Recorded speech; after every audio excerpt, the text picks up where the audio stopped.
और राजस्थान के सियासी बहरान पर अविनाश पांडे ने सौंपी है रिपोर्ट। रियासती इंचार्ज अविनाश पांडे ने सोनिया गांधी को रिपोर्ट सौंपी है। रिपोर्ट के मुताबिक सरकार को कोई खतरा नहीं है, सभी एमएलए पार्टी के राब्ते में हैं। एमएलए की कुछ नाराजगी है, उसका हल निकाल लिया जाएगा।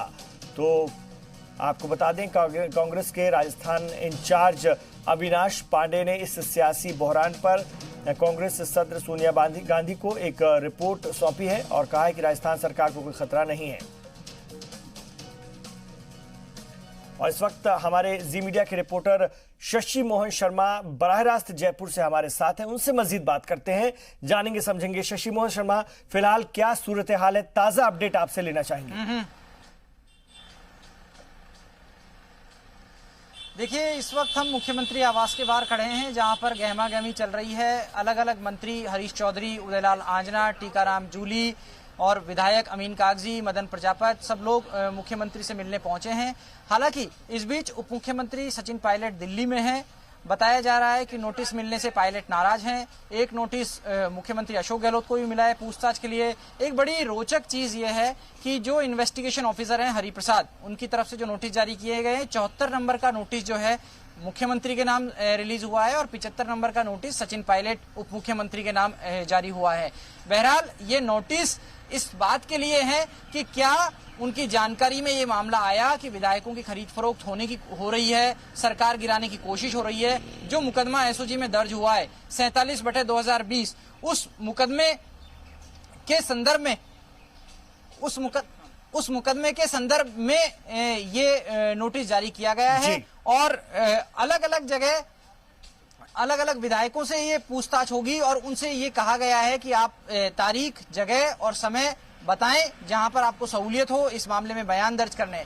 पूरा मामला सरकार गिराने के उस षड्यंत्र से जुड़ा हुआ है, जिसमें 2 लोगों की बातचीत फोन टैपिंग सर्विलांस के जरिए हुई है और उस सर्विलांस के बाद में एसओजी के इंस्पेक्टर ने ही एक परिवाद दर्ज कराया है। इस पूरे मामले में कहा गया है कि 2 लोगों ने अलग अलग विधायकों से संपर्क करने की तैयारी करते हुए, बातचीत करते हुए सरकार गिराने की, राज्यसभा चुनावों में क्रॉस वोटिंग कराने की, सरकार को अस्थिर करने की कोशिश की। और दरअसल जो मुकदमा दर्ज हुआ है उसमें 120 बी क्रिमिनल कॉन्स्पिरेसी की बात करती है, आपराधिक षड्यंत्र की, और 124 ए जो है वो सरकार को अस्थिर करने की कोशिशों की बात करती है कि अगर कोई सरकार को अस्थिर करने की कोशिश करता है तो उसके खिलाफ इस तरह मुकदमा दर्ज किया जा सकता है। बहरहाल कांग्रेस में भी कुछ हद तक अंदरूनी खींचतान दिख रही है। जो 2 कैंप जाहिराना तौर पर दिखाई देते हैं, एक सचिन पायलट का, एक अशोक गहलोत का। सचिन पायलट दोनों जगह हैं, संगठन में पीसीसी चीफ के रूप में है, सरकार में उप मुख्यमंत्री के रूप में है। अशोक गहलोत मुख्यमंत्री हैं, लेकिन दोनों के बीच खींचतान इस कदर है कि कौन अपने कितने ज्यादा लोग मंत्रिमंडल में शामिल करा पाता है, इसको लेकर संघर्ष हुआ। कौन मुख्यमंत्री बन पाता है, इसको लेकर 2018 में हमने संघर्ष देखा। और अब जब बोर्ड, निगम और अलग अलग जगह राजनीतिक नियुक्तियां होनी है, उससे ठीक पहले भी दोनों पक्षों में खींचतान दिखाई दे रही है। जी बिल्कुल, ये गुटबाजी तो जग जाहिर है और कहीं ना कहीं वो दिख जाती है राजस्थान में। अब जो रिपोर्ट सोनिया गांधी को दी गई है वो ये कहती है कि कोई खतरा नहीं है सरकार को। इसकी बुनियाद क्या है, इसकी बिना क्या है, जबकि सब कुछ दिख रहा है कि इतनी खींचतान हो रही है।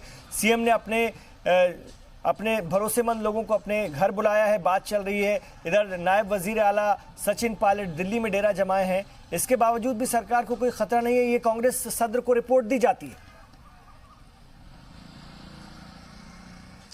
देखिए, जो मेरी जानकारी है उसके मुताबिक 2 बातें हैं। जो कांग्रेस के प्रभारी महासचिव हैं अविनाश पांडे, उन्होंने रिपोर्ट में 2 बातें कही है। नंबर 1 कि सरकार को कोई खतरा नहीं है, वो जाहिराना तौर पर दिख रहा है क्योंकि कांग्रेस के पास पूरी मेजोरिटी है और बीजेपी इतने फिगर में नहीं है कि कुछ विधायक टूट कर चले जाएं तो भी बीजेपी सरकार बना सके, ऐसी सूरत कतई नहीं है। नंबर 2, कुछ विधायकों की नाराजगी की बात कही है, लेकिन वो कौन विधायक हैं, उनके नाम क्या हैं, उनकी संख्या कितनी है, इसका खुलासा अभी तक नहीं हो पाया है। हालांकि थोड़ी देर पहले विधायक अमीन कागजी सीएम हाउस गए थे, मुख्यमंत्री से मिलकर बाहर लौटे हैं। जब उनसे हमारी बातचीत हुई तो उन्होंने कहा कि तकरीबन 10 से 15 विधायक ऐसे हैं जो दिल्ली गए हैं, पार्टी आलाकमान से उन्होंने मिलने का समय मांगा है, इस बात की जानकारी आ रही है। वो भी नाम बताने की सूरत में नहीं थे कि उनको पूरे नाम पता हो, लेकिन यह नाराजगी कितनी गंभीर है, इस नाराजगी को किस तरीके से दूर किया जा सकता है, इस लिहाज से गेंद अब कांग्रेस आलाकमान के पाले में है। उनको अशोक गहलोत की आशंकाओं को भी दूर करना होगा